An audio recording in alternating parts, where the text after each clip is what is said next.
suspect! Coming to get you, Bobber.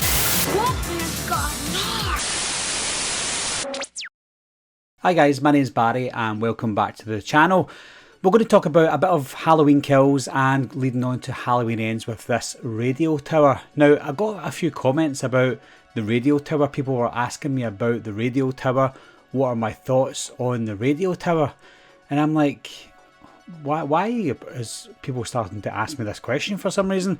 I know about the radio tower. I saw it in Halloween Kills, but what significance did it have other than just being part of the background?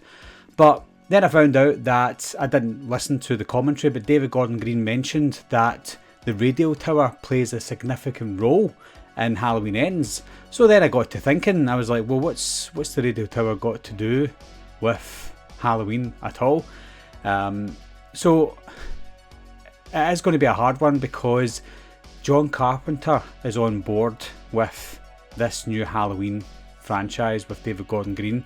Now obviously John Carpenter can just be part of it just to make a little bit of money, but at the same time I'm sure they're asking his advice, and one of the main advice points that he would give David Gordon Green is don't oversell it, don't overdo it, don't over explain it.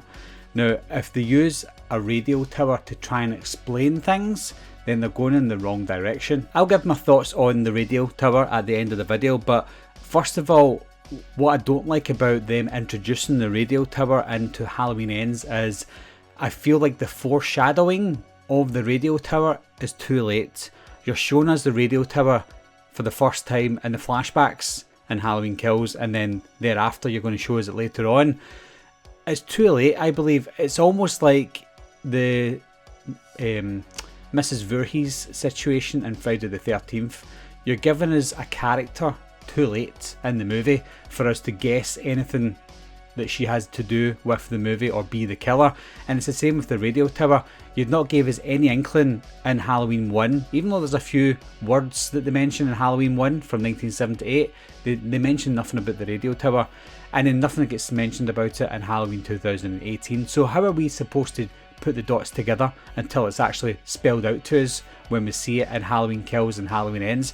So I think that the foreshadowing is too late, and to make the radio tower be a significant part of any specific storyline would be too much. The only way to make the radio tower significant is if it's just a location for a scene in Halloween Ends. Now the significance that I think the radio tower will play could go like this.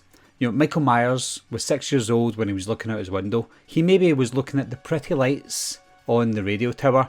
He then gets moved into the sanitarium as a 6-year-old child, and possibly when he's looking out that window with the blackest eyes, the devil's eyes, etc., maybe he's just looking out at the radio tower. He's looking at what he looked at when he was a kid outside of his house, and the exact same in the sanitarium. That might be his view for 15 years, coming up 40 years now in the sanitarium. So that might have been his view for that length of time. So when he leaves and goes on his rampage in 2018, he goes into his room, or his sister's room, and notices that radio tower again, and it brings back memories.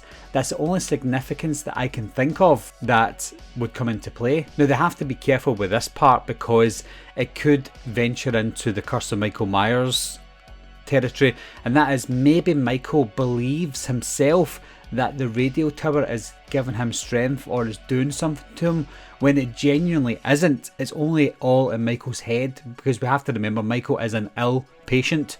He's a mental patient, so what he does and believes might not actually be happening in the real world, in real life. So if there is any powers, the powers are just coming from inside Michael's head and nothing else. And if that's the route that they go down, possibly Michael will head towards the radio tower. Maybe people who are still after him, like Allison or Laurie or Hawkins, they go after him towards that radio tower, not knowing the significance themselves. The only person that knows the significance would be Michael. So they're all heading that way towards the finale. And maybe, and this is, I'm going to say it just now, obviously it could change, but it's quite possible that either Michael or Laurie, or both of them, climb up that tower and they both fall to their death. And that might be how Halloween ends. So the fact that David Gordon Green has already given us some clues as to what locations play significant roles, he could have inadvertently spoiled something for us. Maybe not, but that's just my guess so far. So what are your guys' thoughts? Are you reading into it too much like me? The only reason I'm reading into it is because of all the comments I got within about 24 hours of each other where people are talking about this radio tower. If nobody mentioned it to me, I would be none the wiser. But leave your comments down below. Let me know how significant you think this radio tower will be and what role do you think it will play in the movie. As always guys, thanks a lot for watching. Thanks for subscribing. I'll see you soon. Bye bye.